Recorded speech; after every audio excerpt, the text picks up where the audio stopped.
Building a car is not an easy thing. Even if you've got millions of dollars in R&D money and a cost of thousands to help you do it, you still have to design it, test it, do your market research, refine it, and then make sure it meets all the regulatory requirements of all the countries you're selling it in. When Lexus built their new IS350, they added one more not insignificant goal to that list. The IS competes directly against the BMW 3 Series, the much accepted class leader when it comes to driving enjoyment. And that's the title Lexus are aiming for. The problem is that the term driving enjoyment, and providing the best example of it, can't just be narrowed down to things like a nice interior and good steering. It's a comprehensive technological and engineering exercise wrapped up in a package that can be appreciated by people who aren't necessarily savvy when it comes to technology or engineering. So, a good place to start then is the styling, and straight away you can see Lexus take a very different approach when it comes to their particular brand of design. Its big three German rivals are all good-looking cars, but by comparison to the IS, they're a little bit restrained. This car is as good-looking, just a little bit more hardcore. Front on, it makes a good impression, and the back is very pretty too. But there is a very odd line in the car's profile that I just don't get. It sweeps from the bottom of the door up to the taillights. Lexus says it emphasizes the car's rear-wheel drive setup. I say it makes the car look like it's had its rear section bolted on. Our test car is the top-of-the-range F-Sport model, and that means it gets unique 18-inch wheels and a different front bumper and grille. This is also an F-Sport specific paint job. One thing you're guaranteed of when buying a Lexus is a very short options list. Instead, they prefer to cram everything in here and then offer it as standard, which is great from a value point of view, but it doesn't really mean much if it's packaged in an unattractive interior. The previous IS interior worked just fine. It was just desperately in need of a makeover. What they've done here isn't so much a makeover, rather it's a reinvention. With a less cluttered and far more attractive layout, the new IS cabin is a far better place than it ever was. I was a little concerned when I first saw the very thin-looking front seats, because it looked like Lexus had spoiled their recipe for making the most comfortable seats in this corner of the market, but they haven't. There are some very cool additions in here, like the electrostatic control for the climate control and the instrumentation borrowed from the LFA supercar.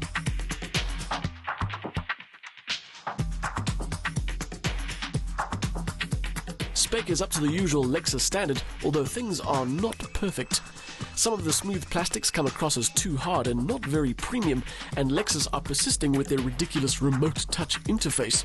In theory, it's very clever because it simulates a computer mouse, but in practice, it's too fiddly to be comparable to the best. Even though this is the F-Sport version, it doesn't get any performance upgrades. It's got the same engine and transmission as the other two models in the lineup. It's a 3.5-litre V6 with 228 kilowatts and 375 newton meters. Power is to the rear wheels through an 8-speed gearbox for a 0 to 100 time of 5.9 seconds. Better than any statistic is just how strong this motor feels. It pushes the IS forward with no delay and no hassle, and drowns the cabin in a very satisfying engine noise while doing it. It has no problem pushing all the way to the red line, with that LFA rev counter doing its light show and adding to the experience. Do yourself a favor. If you want to read up more about this car, look for stuff written by real humans rather than the Lexus PR staff. Otherwise, you'll more than likely need a decoder of sorts.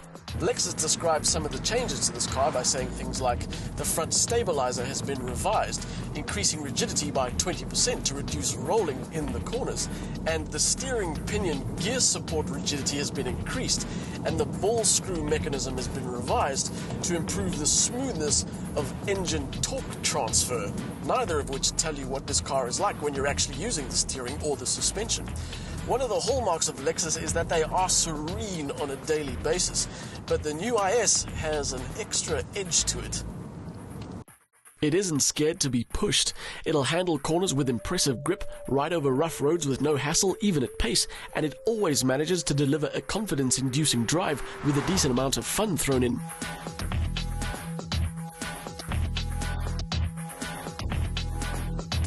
Especially good are the brakes, another component influenced directly by the LFA, which stay impressively strong even after taking a beating.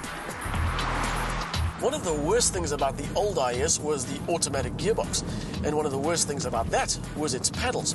Basically, you'd hit a paddle, and then the gearbox would do whatever it wanted to do anyway. The new 8-speed gearbox in here is another part borrowed from the LFA. It's a lot more obedient, it's a lot sharper, and it makes for a much better drive. Even the fact that it has 8 gears doesn't get in the way of the enjoyment. It always seems able to pull the best out of the engine, and in auto mode, it'll very cleverly base its gear selection decisions not only on speed, but on G-force as well. But this car doesn't mind taking it easy either. Take your foot off the gas and it reverts to meek, mild and super comfortable Lexus mode. Even in Sport Plus, the adaptive suspension in this F-Sport model doesn't feel too hard. The Lexus IS350 began life with the lofty intention of being the best car in its class, which means it would have to topple the mighty BMW 3 Series. No easy feat, especially in brand-loyal South Africa. The new IS is a massive step forward compared with the last one. It's more technologically advanced, better looking, and delivers a far more satisfying drive. But as good as it is, it still can't quite claim to be the best.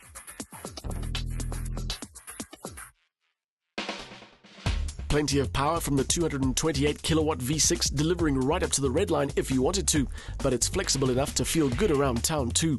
A better all-round package means the new IS is a vast improvement over the previous generation, but it falls short on some interior details and a drive that can't quite match the competition for pure enjoyment.